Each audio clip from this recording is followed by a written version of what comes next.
Hey, good afternoon. Dr. Alan Christensen here with you, and welcome to Office Hours Live. So here we are. It's another Monday we get to connect, and I'm with you guys on a couple of platforms right now. I'm with you on Instagram, on Facebook Live, and YouTube Live. I'm seeing a lot of people jumping on already, and that's really fun to see. So welcome, welcome, welcome. Office Hours Live. If you've been here before, you know what's going on. If you've not been here before, here's a quick primer. So Office Hours Live, I don't know if it's the best name or not, but I don't know. I thought about in college, I had some of my best conversations with professors during their office hours.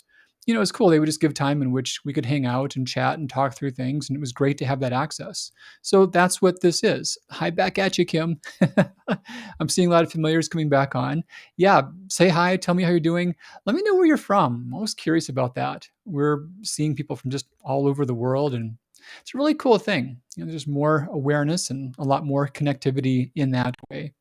So yeah, that's office hours. The idea is access, and the information that I'll talk through is going to be really focused on thyroid health, better treatment of thyroid disease. That's my narrowest sub-focused. So a thyroidologist. The broader focus would be endocrinology.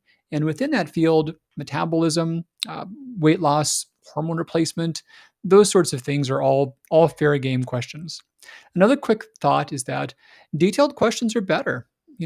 I think you can find a lot of easy stuff just written online, but good detailed things that apply to you, that can be hard to come across. So a lot of folks are coming on from Georgia, from Flagstaff, from Phoenix, from England, we're seeing too, from Dallas. So all over the place already. So yeah, good to connect. Come on, say hi. Let me know where you're from. Yeah. And I've always got a few things that I'll talk through that I've got canned and planned, so to speak. And then I'll grab a few of your questions. Another theme about office hours is that I like to get really deep and detailed with topics. I'm seeing a lot more folks come on Seattle, Anaheim, Hopewell Junction, elsewhere. Really cool. Tucson, more. Yeah, seeing good questions come in already. And I got a theme that I'll talk about today. It's about why thyroid medications may not work.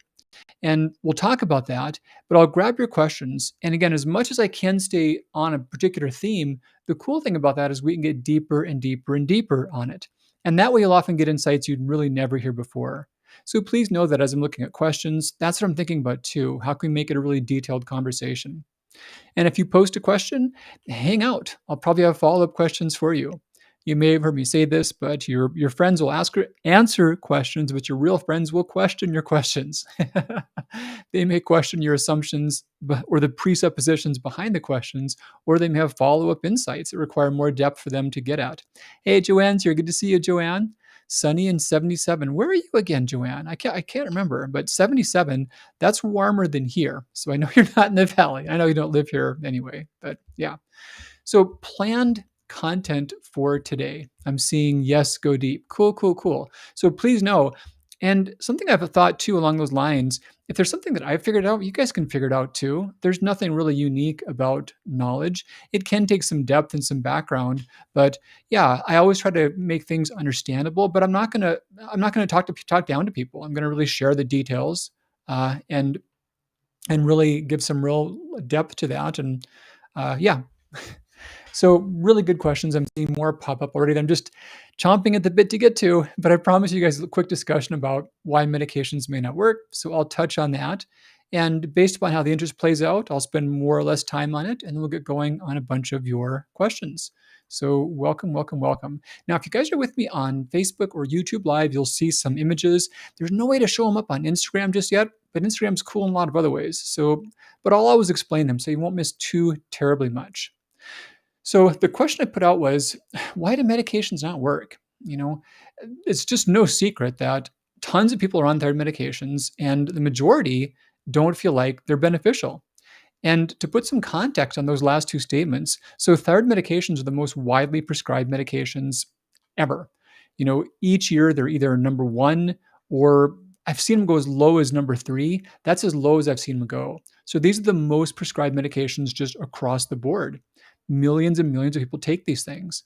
And surveys show that most are not satisfied. Most aren't feeling better. So what's up with that? I want to talk about a few issues and talk through that with you guys.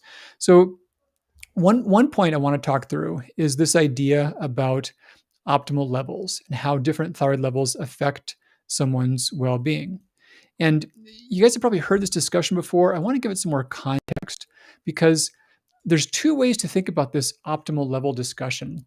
One of which is an ideal level for someone who's already on treatment. Let's put that here. The other one is when is someone going to feel better by starting treatment? And I want to draw a real bright line between those two things because these optimal level charts, they don't mean that anyone whose current levels unmedicated are not in these ranges will feel better with thyroid medications. They don't mean that at all. In fact, in most cases, that's just not true. So let's make that distinction right there. If your TSH is running at 2.5 and you're tired, you're not on medications, there's no reason whatsoever in the world to think that going on thyroid medications would make you not tired. And we could plug in weight gain, we could plug in hair loss, we could plug in risk for disease progression. So yeah, if you're not optimal and you're not medicated, we'll talk about things to think about. The biggest single factor really is the thyroid reset diet, and I'll cover more information about that as needed. But yeah, you can reverse not only just suboptimal levels, but full on disease states more often than not. But even then, the idea is if, and I should back up too. So when your levels aren't ideal and you're not medicated, your thyroid can contribute to symptoms. So it could be a factor making you feel worse. And taking steps to help your thyroid improve could make you feel better. However, thyroid medication would not be expected to be one of those effective steps. So there's times when they're needed, and there's those who are already on medication for sure. So that's the other part of the discussion. So when they're needed and when someone's already on medication, there's all this data showing that this normal range is not good enough. And I'll talk in the next slide about T3, T4, TSH, the differences. But the TSH is about 50 times more sensitive to changes than the T4 or the T3 are. So for those reasons, this is something that is more sensitive and it's a better indicator of early changes than the other hormones are. And we don't have to pick and choose, but there's a bigger difference between optimal when it comes to TSH than it is when we talk about the other lab values, which we'll talk about. I'm seeing more people now. So yeah, Maryland, I knew that, Joanne. I'm sorry. Puerto Rico as well. Okay, cool. And lots of good questions. So back to this optimal chart. So what this one shows, there's really good consensus around this that when someone's on treatment, they're going to do better when their TSH is somewhere around 0.5 to about 2.0. 0.1, that's wrong. That's far too low. I don't know where that came from. Don't record that or don't think that was true because it's not. Yeah, 0.5 to about 2. We got people from Scottsdale coming on too. That's totally cool. Nice and sunny here now. So somewhere around there is probably where it's best. Now, when we start seeing the TSH get far too low, when it gets below down to like 0.1, like I just said, we call that subclinical hyperthyroidism. And then when it gets very low and the hormones elevate, we call that overt hyperthyroidism. There's something similar when it gets higher. But yeah, this is really where people are going to feel their best. Now, there are exceptions to this that will depend upon someone's cardiovascular health, whether or not they're pregnant, how old they are. If they're under 18 or over 65, things change a little bit. And then also factors such as moving into or out of hormonal changes.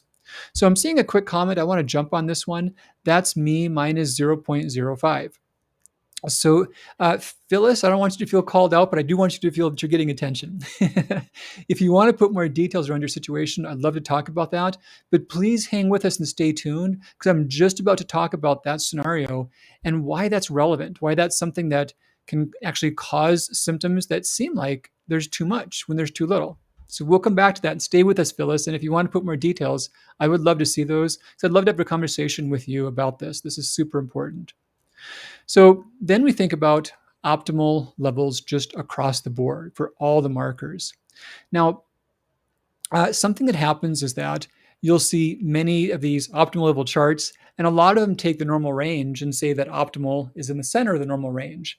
Well, I get the idea with that, but the question is, when you want to figure out what's optimal, you can't just say, oh, chop it in the middle.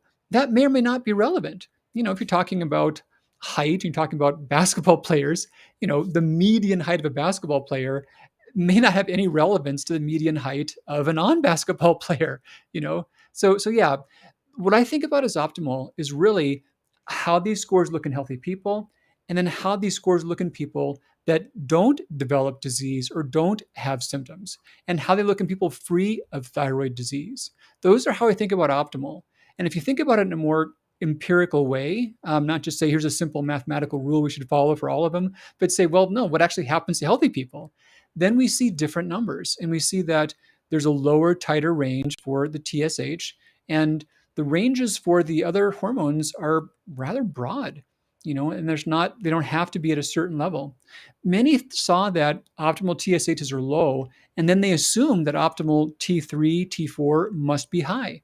Well, there certainly is a seesaw relationship, but that only holds true when you're way, way, way off, when you've got way too much or way too little. Uh, and what happens is when T3 and T4 are off by little bits, the body buffers them. It's only when they're off by such catastrophic amounts that the body can't buffer them, then they start to change. But they're not the first thing to change. They're like the last thing to change, only after everything else has been exhausted. A lot of good related questions right now. So, as long as I'm just talking about this topic, let me jump into one question. So, here's one from Becky, and she's saying, I've been on tyrosine and leothyronine for years. In the beginning, my T3 blood work was optimal and I felt great. Now I don't feel as good as I did 5 years ago. T3 is low now. TSH is suppressed and my T4 is below normal. Why did this change? Could it be I do not absorb it like I did? Now my T3 meds have increased, another 5 micrograms of blood work is even lower for T3, T4, and TSH. So Becky, this is important.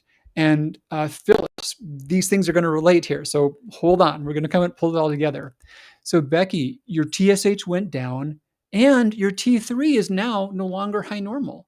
And you went and your doctor gave you more T3 and now it's even worse. It's even lower, right?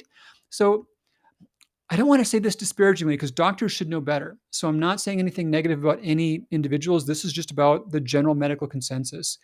If doctors have a really superficial, like almost like a kindergarten understanding of thyroid function, they would think that, oh, if I give T3, T3 will go up.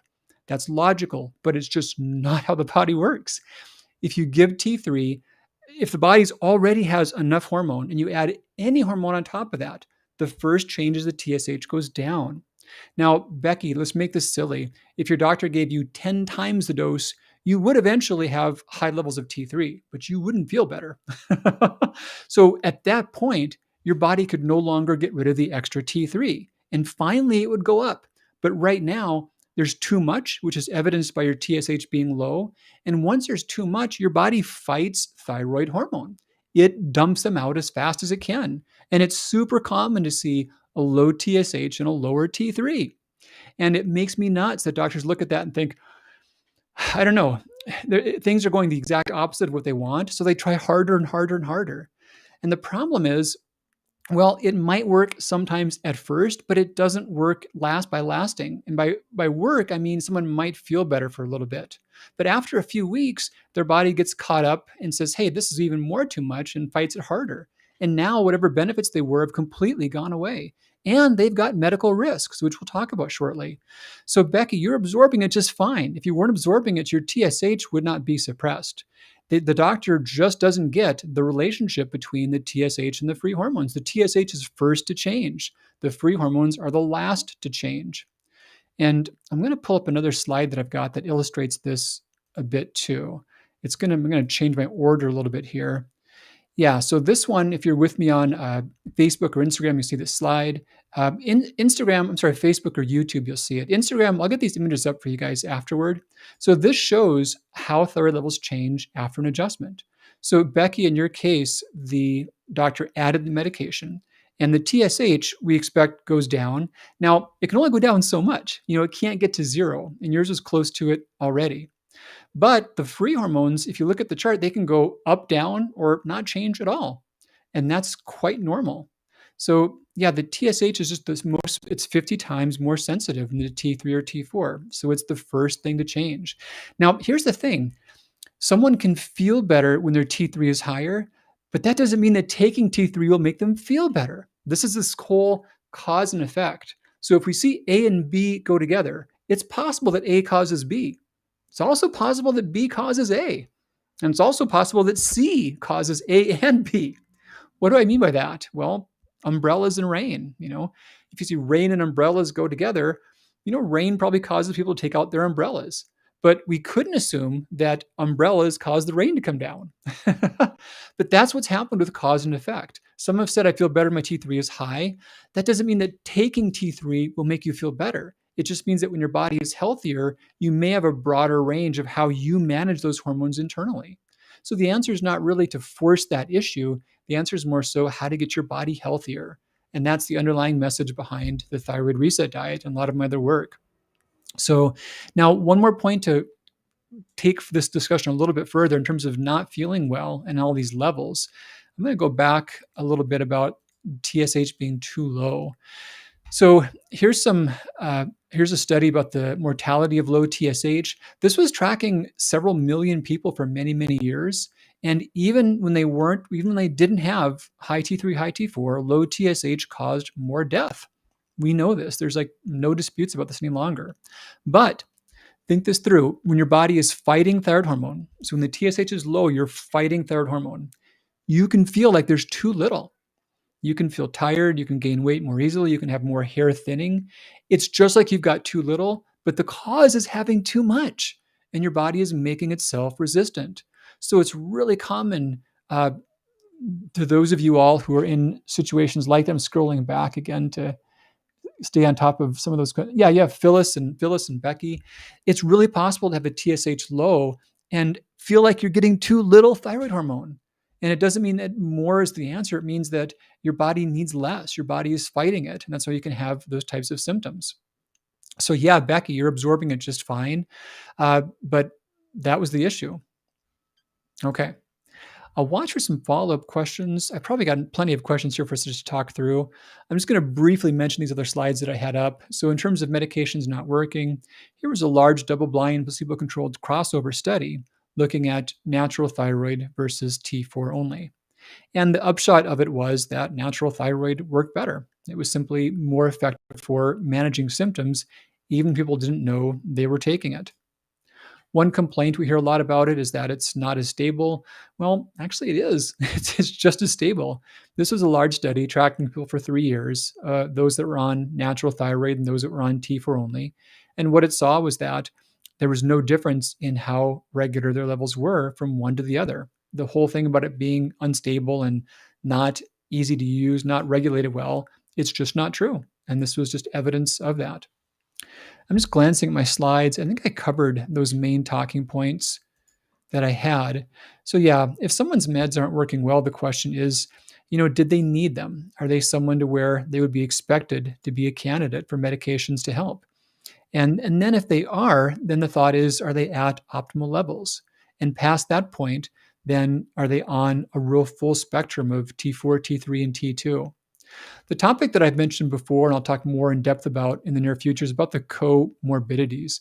Because really, thyroid symptoms, it's getting iodine right, getting your thyroid levels reasonable if you're on meds and you need them, and then making sure there aren't any comorbidities, any other conditions causing symptoms. So those are the big 3 steps.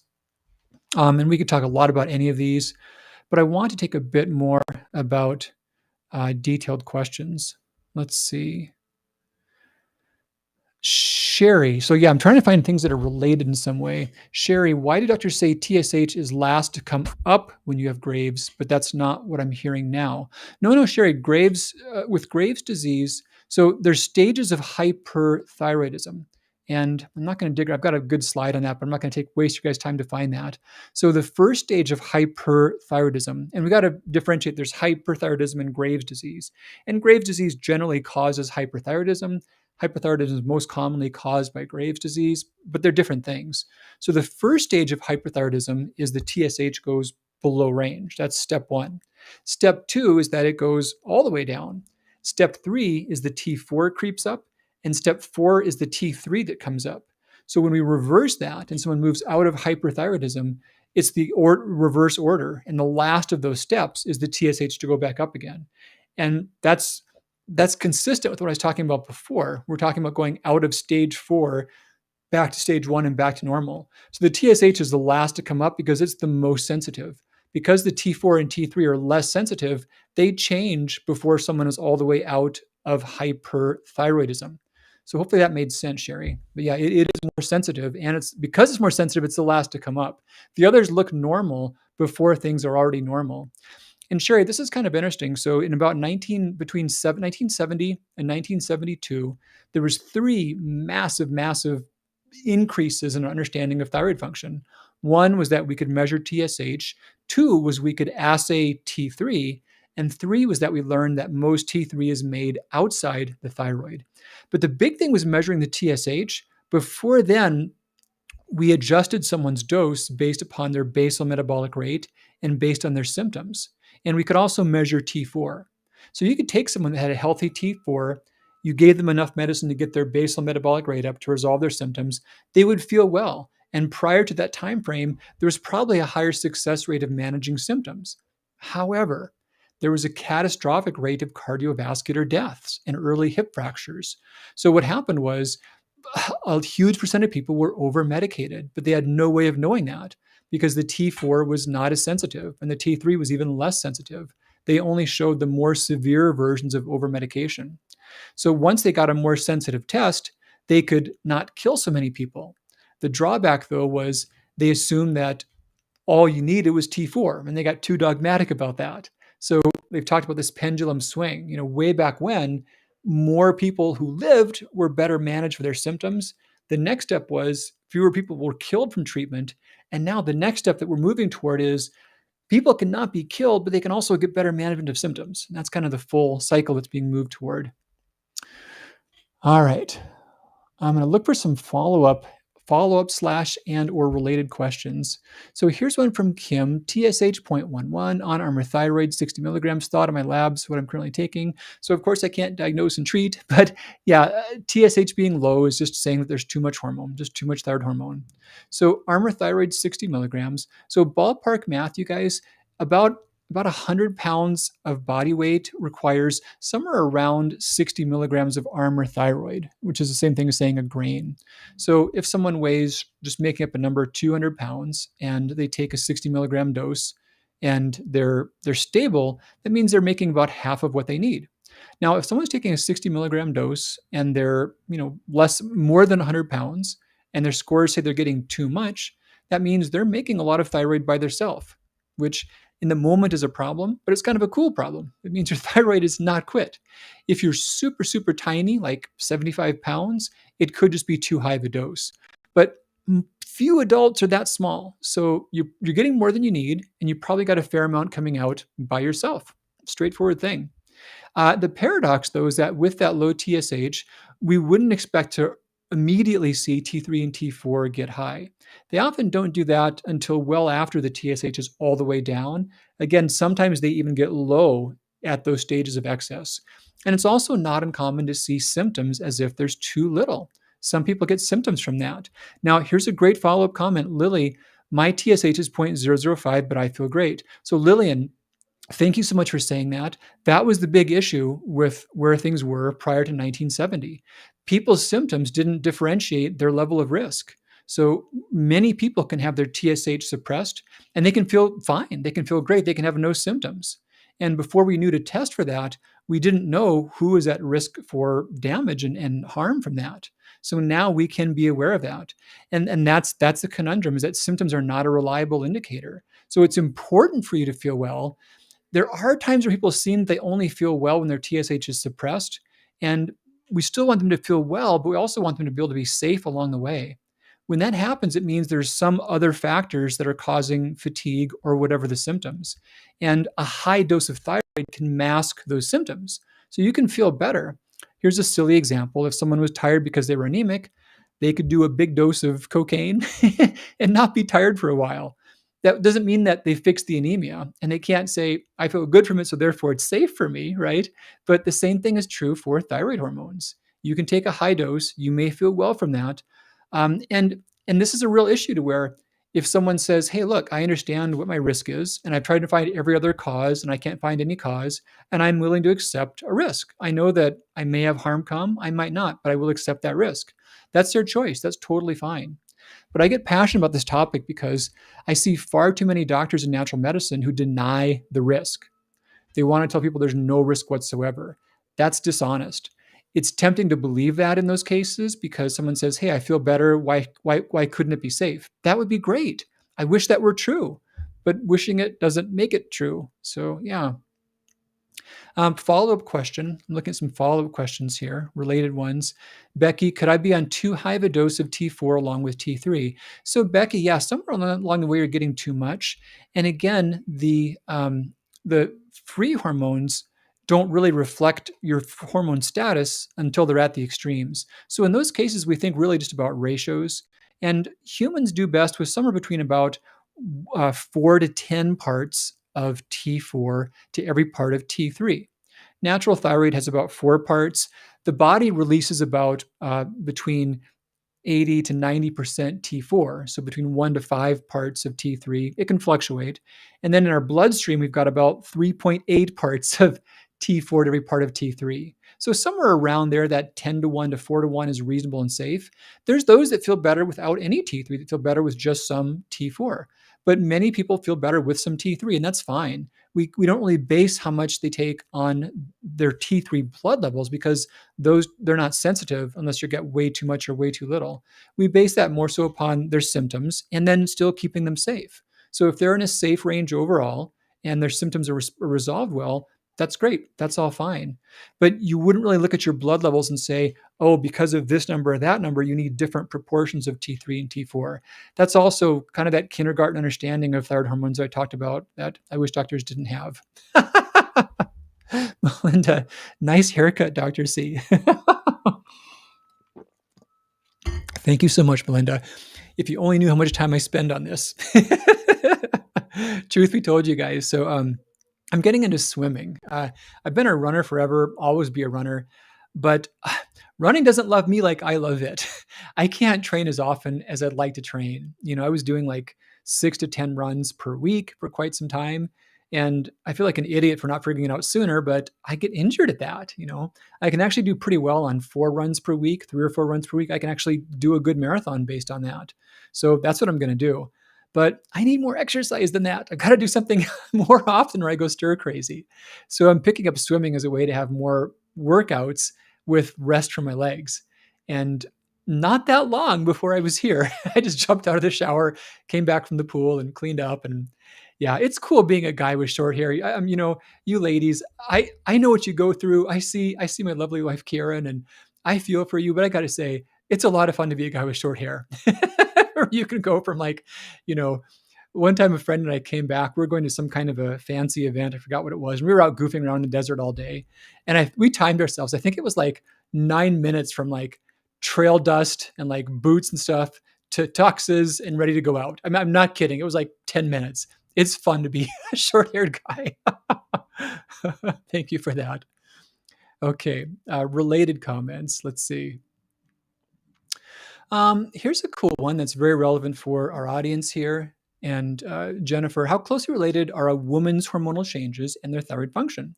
Could estrogen, progesterone be the thing to look at instead of thyroid? Well, so Jennifer, I wouldn't say the instead of, they all relate. I'll often see doctors say, it's the adrenals, not the thyroid. It's this, it's not that. Well, it's all the above. The correct answer for the human body, it's always all the above. Now, everything in the all the above list doesn't have the same relevance. So it's not always as relevant, but it all has some relevance. So estrogen, progesterone, and their changes are massive causes of symptoms. That's what perimenopause and menopause are all about. They're totally a big deal. And they also change how the body responds to thyroid hormones. So perimenopause doesn't cause thyroid disease. That would be a wrong thing to say. But there's a compound called thyroid binding globulin, and it makes your body numb to thyroid hormone. Now, the more estrogen in your body, the more thyroid binding globulin is in your body. So it's just kind of like, paddling upstream for a duck. So when those hormones change, your body has a harder time compensating because you've got a moving target. You can't stabilize as well. So they're very relevant. And if you want a more detailed question, happy to give a more detailed answer. Nicole, love the cocaine example. Nicole, I've seen this with other hormones too. I've seen this, for example, I've seen clinics that really aggressively give women high doses of testosterone. And their claim is that it's good and it's safe because some people feel well from that. I'm like, well, that's not a valid, you can't say I feel good, therefore this is a good thing for me. No. I think you all know that cocaine was in Coca-Cola not that long ago. People felt good from it. It was quite popular. So yeah, if you do healthy things, they'll make you feel well, but not everything that makes you feel well will make you healthy, especially in the short term. Related questions. Here's a cool one. Can we still use the Barnes method, basal body temp, first thing in the morning to test for being under or over medicated, or is it outdated? Yeah, Linda, awesome question. So if you guys don't know Dr. Broda Barnes, he was a pretty cool figure. He wrote Hyperthyroidism, The Hidden Illness, a couple other related books. And his career spanned the time before there was really any viable thyroid blood tests until after that big revolution I talked about in 1970. Again, the plus of that revolution was people had a lower rate of cardiovascular death. The negative about that revolution was that doctors became silly dogmatic about all you need is T4 and all that matters is the TSH. Those things are just not going to help people feel better. So Broda Barnes said, no, natural thyroid is still a safe option. I agree. But he argued that the best way to adjust a dose was by checking one's body temperature. Now, here's the partial truth. Your thyroid does have a role to play with regulating your body temperature. And with hyperthyroid storm, it's not uncommon to mount a fever. But here's the disconnect. One disconnect that I learned about, I've written a lot about this topic. One disconnect is that the range of a body temperature in normal, healthy people is way bigger than you would ever guess. It's probably more like very low 90s to even low 100s. So perfectly healthy people, their temperature can be all over the place. Now, the one relevance is women who are ovulating, there's predictable changes. But apart from that, so Barnes argued, and forgive me, I might be a tiny bit off, but I don't think I'm off by too much. He argued that it was like 97.6 and 98.4. I'm pretty sure that was the window we talked about, because no, that's wrong. I think it was like 97.6 to 98.2, because I'm pretty sure it was a 0.6 tenths of a degree window. And basically he said that if you're not in that window, you've got a problem with your thyroid. And he also said that if you're in that window and you're taking thyroid, you can take more and more and more and more and more and more and more and more and more and more until you go outside that window. Now, neither of those points are true, unfortunately. So yeah, the body temperature, you can be totally normal and healthy and have a low body temperature, or you could have thyroid problems and have what he called a normal temperature. But what he called a normal temperature is so narrow that there's only a tiny percent of people who are going to be there ever. And they probably won't be there consistently because it's just narrow. The other problem is that if you get too much thyroid, there's not a direct linear input on your temperature until you're in the emergency room. No joke. Hyperthyroid storm, often fatal, that can cause a fever. But before you get that, there's no corresponding increase in temperature. Dr. Barnes has passed away. I think I'm glad he did what he did, because he really planted the seed that there's more to meets the eye when it comes to thyroid care. And he made a lot of us like myself think about that for many years. He himself would take 10 to 20 grain doses. So just a moment ago, Kim talked about being on a 60 milligram dose. That's 1 grain. Dr. Barnes took 10 to 20 times that much. And that's probably a big part of his demise. So yeah, that's no longer relevant, but it's still talked about quite a bit.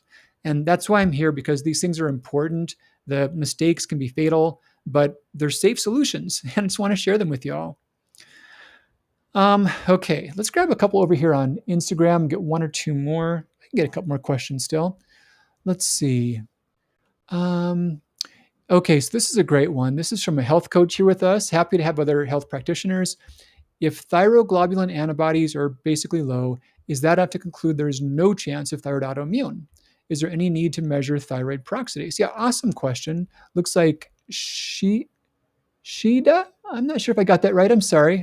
It's a ways away and it's small font, so it's not your fault. So how do you know if someone does or does not have autoimmune thyroid disease? So they're different questions, right? So first off, how do you know if someone does have it? Well, their thyroid's acting goofy and there's some sign of autoimmunity. And that could be a positive thyroid globulin antibody, like you talked about. It could also be a positive thyroid peroxidase antibody, or it could be structural changes on ultrasound, or it could be data from biopsy. Most people, when they're early in the process, aren't going to have biopsies, and a lot of them don't have ultrasounds either. Many never need or never get biopsies. So if we see those things there, we know someone has autoimmunity. But the question you're asking is, how do you know they don't have autoimmunity? And I want to make a little example here to illustrate why that's a high bar to hurdle. It's a hard thing to say. So I'm looking outside at our patio. And what critters have we seen around here? Well, I don't know. I haven't seen snakes in this patio, but I don't see any snakes right now on the patio, right? So this is like a negative thyroglobulin test. There's no snakes in the patio. Can I say for sure that there can't ever be snakes in that patio?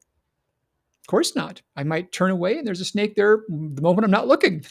Or there might be one in the dark when I'm sleeping, or there could be one tomorrow. Once I see a snake, I can say definitively there's snakes in the patio, right? So once you see signs of autoimmunity, you know it's there. But what data do you need to know that it's not there? And to follow that up, how many people with autoimmunity don't have positive thyroglobulin or don't have positive thyroid peroxidase? Well, there's different ways of looking at that, different ways of answering that question. The better one is looking at those that we know do have autoimmunity by the most rigid standards, and that's biopsy. So the only way to know if someone doesn't have autoimmunity is to biopsy a lot of their thyroid. And we don't do that for screening purposes. But when we take people that have biopsy-proven Hashimoto's, then we go backward and say, okay, let's look at their blood levels in the prior years. How many of them never had positive thyroid antibodies? Well, that's about half. And now if we break that out and say, how many never have positive antithyroid globulin antibodies? That's about 80%. So TPO is a little more sensitive than antithyroid globulin, but neither perfectly rules it out. So yeah, somewhere around half of people with autoimmune thyroid disease never have positive measurable thyroid antibodies. So yeah, that was a very long answer, but yeah, someone that has those antibodies low still could have autoimmune thyroid disease. In all honesty, when we're asking whether or not someone has it, the question is, what should they do and what treatments are most effective for them? And by and large, unless we know why someone obviously has thyroid disease, we would assume that it's autoimmune. Some people could have an odd nodule in the absence of signs of Hashimoto's. They could get their thyroid taken out. Well, they're surgically hypothyroid. They're athyrotic. So we wouldn't have to assume they have autoimmune thyroid disease. There's a lot of other things that are in the medical books or in the charts online as far as causes of hypothyroidism. You'll see things like radiation exposure. That doesn't mean you got a dental x-ray. That means you had like massive radiation back in the 50s for tonsillitis. No joke. That's what it means. Or it could mean short-term use of certain medications. That's like a massive dose of lithium carbonate. These are not common scenarios. Really, if someone does have hypothyroidism and there's no other obvious explanation for it, we assume it's autoimmune. So here's a cool, I'm sorry, it's not a cool situation, but it's a helpful question because I think it's gonna share some things that people should know about. Mango Kiwi, my endo's leaving practice. She had me on Tirosint, then just switched me to levothyroxine. I feel worse. She did this without me knowing. So that sucks. What this question is talking about is someone whose medication was changed from brand to brand. Now, assuming that she gave a similar dose, that's the same active ingredients, right? But they're very different inactive ingredients. And Tirosint is one that's free of binders or fillers. It's very well absorbed. There are many other binders or fillers in other brands. That doesn't mean that everyone has a problem with binders or fillers. But if you're used to none, the amount you would need on a medication that has them is very different. Now, Mango, you might do fine on Synthroid, that's possible, but you probably wouldn't need the same dose you would need on Tirosint. No one should expect that at all. And here's the thing your doctor didn't tell you. This can happen even in worse ways. I've had countless times where a pharmacist changed someone's brand and they weren't authorized to do so. A doctor can sign a prescription. Back when we used paper prescription pads, there was always like two spots for the signature. One you would sign, it would say dispense as written. The other you would sign, it would say substitution permissible. The second one basically means a pharmacist, you can give any brand you want, whatever you've got on hand. The first one is, no, I prescribe this brand, you got to give that brand, right? Even when doctors prescribe dispense as written, they can get substitutes. And for thyroid medications, that matters. If the brand changes, it's now going to work differently in your body. And if you stay with that brand, it might work out, but you've got to do adjusting based on it. It won't be necessarily the same amount. So, super important. Um, good question. Oh, just a follow-up comment. Phyllis, are you still accepting clients in your Scottsdale office? Phyllis, we sure are. Yeah. So integrative health, and we see people in Arizona, California. There's 6 states. I'm going to try to get them right here. Arizona, California. Okay. Washington, Oregon. Yep. Montana, Utah. Nailed it. I got them. Those are our 6 states. And yeah, anyone can see us in person, but those 6 states we can work via telemedicine. So those that are out of the area can work with us directly like that. So that's in the clinic and the office. The other option everyone has is that you can work with me directly when I have availability, and that's at thyroidopinion.com. Thyroidopinion.com. That's not me being a prescriber, that's me being an advisor. Because I'm not consistently available, it's not fair for me to act as a prescriber because then I need to be available on a regular basis. But I'm happy to act as an advisor. I have a lot of fun with that. And I'm happy to give like all the detailed guidance you would need for your prescriber to know what to do. All right, related questions. Okay, so Harkan, that's a good question. I may do that one. I'm getting down to my last one or two. So, okay, here's a really good one. Phyllis, yeah, thank you for asking that. This is one that comes up a lot and it's super important. I feel good. You put quotes in there. I'm sharing your quotes. My labs, besides TSH, okay. Phyllis, I think you said before your TSH was suppressed. So I'm going to assume that. If I'm wrong, call me out on that and I'll try to watch for your follow-up discussion. But I think you said before your TSH was suppressed. So I'll come back to your question now. I feel good, but why am I always struggling with an extra 30 to 40 pounds? Okay, so one scenario, if your TSH is suppressed, this is crazy, you guys, but it's so true. If your TSH is low, you can't lose weight.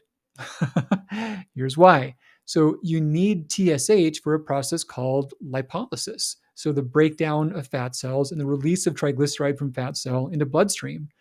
There's signals on the fat cells, the adipocytes, that respond to the presence of TSH. In the absence of TSH, they shut down. You don't break down fat cells when your TSH is suppressed. Now, I hear someone saying, but I thought people lose weight when they're hyperthyroid. If they're severely hyperthyroid, like stage 2 and 3, 4, they often lose weight. They don't lose fat. If you've worked with someone or seen someone who's been badly hyperthyroid and untreated for some time, they're not ripped and lean. They're not happy with how they look. They waste away their muscle and their bone. Their body holds onto fat like nobody's business, and everything else gets burned up. And it's not healthy, and it's not a good thing. So it's really common to have your fat cells just freeze up and be held in place when your TSH is suppressed. So yeah, really common scenario. And if you want to put more details about that, I'm happy to watch for that. Charla, hey, back to you. Good to see you with us. I'm looking for one or two more follow-up questions. And I'm seeing some related ones. Okay, when are you guys moving to Minnesota? Your clinics will continue working. Betty. Hey, Betty. Yeah. So Minnesota pretty darn soon. It'll change nothing with the clinic. I see the docs.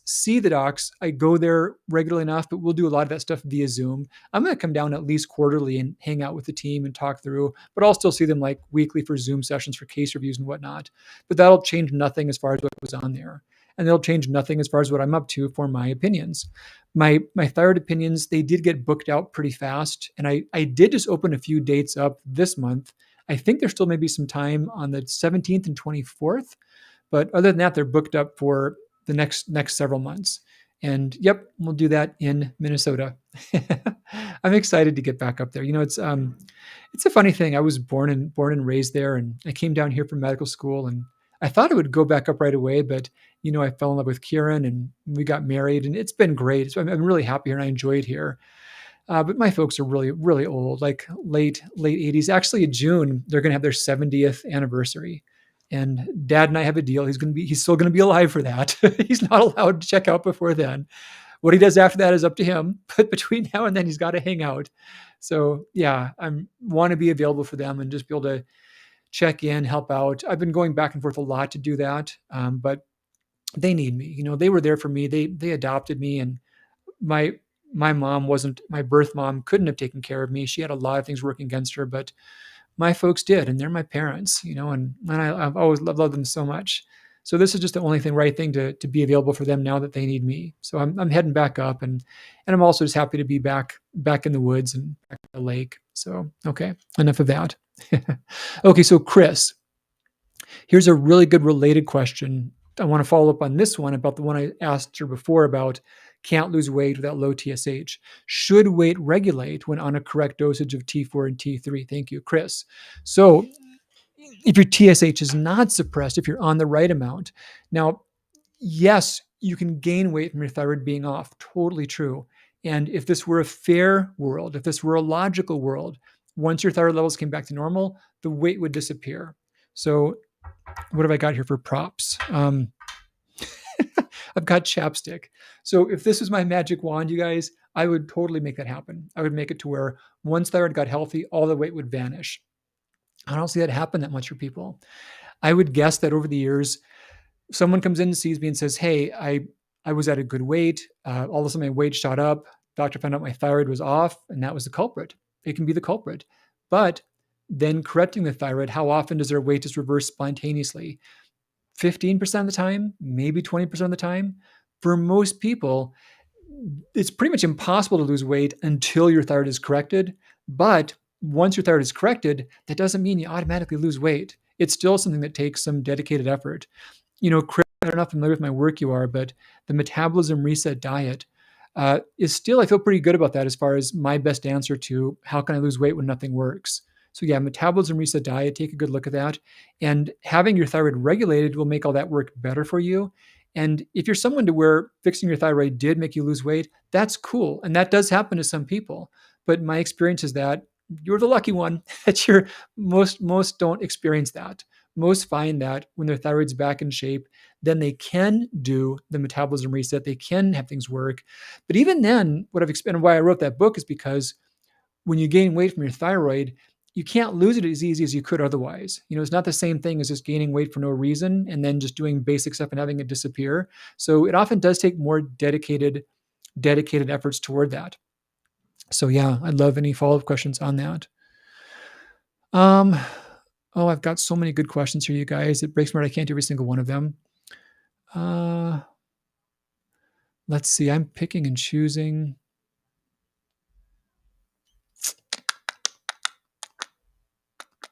Here's a quick one. Compounded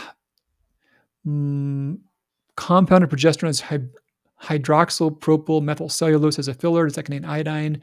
No, that one doesn't, Lori. So no worries about that one. Never heard that about the suppressed TSH not being able to lose weight. How do you lose weight with low TSH? What causes TSH to be suppressed? All related questions. So in these cases, you guys, so two things, many things. The most common thing that I think is relevant to those who are on medication is they're taking too much medication. So if you're on thyroid meds and your TSH is suppressed, you're taking too much meds. That's really simple. If you're not on thyroid meds, then that's a matter of diagnosing hyperthyroidism. Most common cause is Graves' disease, about 80%. Then about 15, 17%, we think about toxic nodular goiter. A lot of other things past that, they're all much more rare. So yeah, first and foremost, just too much medication. How do you lose weight with a low TSH? You fix the TSH first. If you do lose weight with a low TSH, you're not going to lose fat. The real question is, how do you lose fat? This is a smart alecky answer, so forgive me, I don't want to be offensive. But if all that matters is losing weight, you could tie a bunch of helium balloons on your belt and you've lost weight. And you could step on the scale and prove that if you got enough balloons. But no. Or you could change units from pounds to kilograms. Now you got a smaller number. I weigh myself. I play these games too, but no. How do you lose fat? And how do you lose fat around the organs and around the visceral area? That's the real question. What number is considered suppressed? Below the range, below 0.4. Once you're below 0.4, you're suppressed. This is a case to where there's an asymmetry. A high TSH, high normal, can be significant, and it can go, the sky's the limit. It can get up in the many hundreds. And that's a big deal. But on the low end, it can only go down so far. So a little bit below range is more significant than being, even a little bit high as far as causing those issues. It's not good to have it high, but on the low end of the range, the number on the lab report's more meaningful. The high end of the range, you can still be symptomatic when you're there, but the low end, it's a big deal. Cynthia, thank you for sharing your personal story. Warmed my heart. Yeah, I'm excited. We're gonna have their 70th anniversary event in June, and that'll be a really cool thing. We'll have a lot of their friends and family come together, and I'm excited about that. Okay. What do you reckon people that can't gain a pound? I do hear that. And Steph, this is something to where um, eat keto, don't have a gallbladder. I'll come back to that. Yeah, gaining weight, you don't want it. You want to have normal thyroid function, of course, but that comes down to really, and this is something too, where let's talk not about weight and talk about what you want to gain. So you want to gain muscle in a case like that. You want to gain healthy, lean body mass. Almost everything bad that happens to us with age corresponds to losing muscle mass. So you want to hold on to that. And if you feel too thin, the goal is to gain more muscle mass. That's really protein and strength training. And the amount of protein needed in a case like that can easily be a gram per pound of ideal body weight. Now, you can gain fat, and anyone that eats enough ice cream will gain fat. Some people don't feel like they eat as much as they do, and some people need more food than you would expect. But every single human that would eat, I'm going to be silly here, that would eat 3 gallons of ice cream a day will gain weight. They won't like how they look, but they'll gain weight. So the trick is, how do you gain muscle? And the first step there is adequate protein. And yeah, to gain muscle for someone that can't lose weight, they might need a gram of protein per pound of their ideal body weight. So let's just say, easy math, if a woman is 100 pounds, she wants to be 120 pounds, she's got to do 120 grams of protein in the context of other healthy foods. So yeah, follow-up comments. Phyllis, mind-blowing, signing up for a consult. I eat keto and don't have a gallbladder. So yeah, Phyllis, we could talk a lot about keto, but it fights against your thyroid and also fights against your fat loss. So yeah, ketosis is not burning fat. That's the big keto lie that I've written a bit about. Ketosis is not burning fat, you guys. I hope you hear that. Ketosis is rearranging fat. Ketosis is what happens when you can't burn fat. Beta oxidation is a chemical process of burning fat for fuel. When beta oxidation shuts down, your body goes into ketosis. So ketosis is the antithesis of burning fat. You need carbs to burn fat. Beta oxidation, the adage is fat burns in the flame of carbohydrate. Now, too much carbohydrate can cause a weight gain, of course, but you can't burn stored body fat in the absence of carbohydrate. You can convert it to ketones, but then your liver can't burn that. So yeah, and there have been studies done in which people were in metabolic wards. They were on controlled diets. One group was on a ketogenic diet. The other group was on the exact same number of calories on a junk food diet. It was mostly processed carbohydrate. The junk food diet lost body fat. The keto group did not. So in controlled studies, we see this stuff. Red switch late. Okay, yeah. So Becky, and again, follow-up comments, probably our last winner tonight. I appreciate your knowledge. I've read so much lately about not to worry about your TSH if it's low because you're suppressing it with medication. Becky, that's pretty much why we're here tonight. And honestly, that single thing is the main reason that I formed both organizations that I formed, the Endocrinology Association of Naturopathic Physicians and the American College of Thyroidology, because of that single idea more than anything else. Doctors left and right tell people that this is safe. And it's difficult because it just shows a lack of understanding of the nature of risk. Everyone knows an Uncle Joe that smoked and didn't get cancer. It happens, right? That doesn't mean there's no risk to smoking.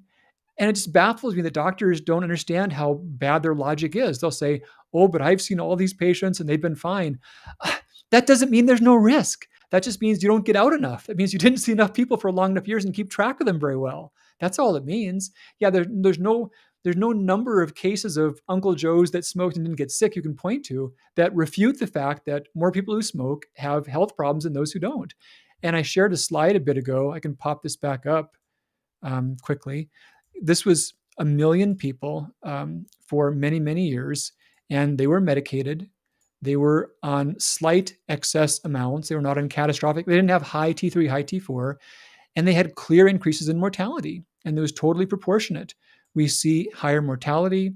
We see higher rates of stroke, higher rates of coronary artery disease, higher rates of bone fracture, higher rates of cognitive decline.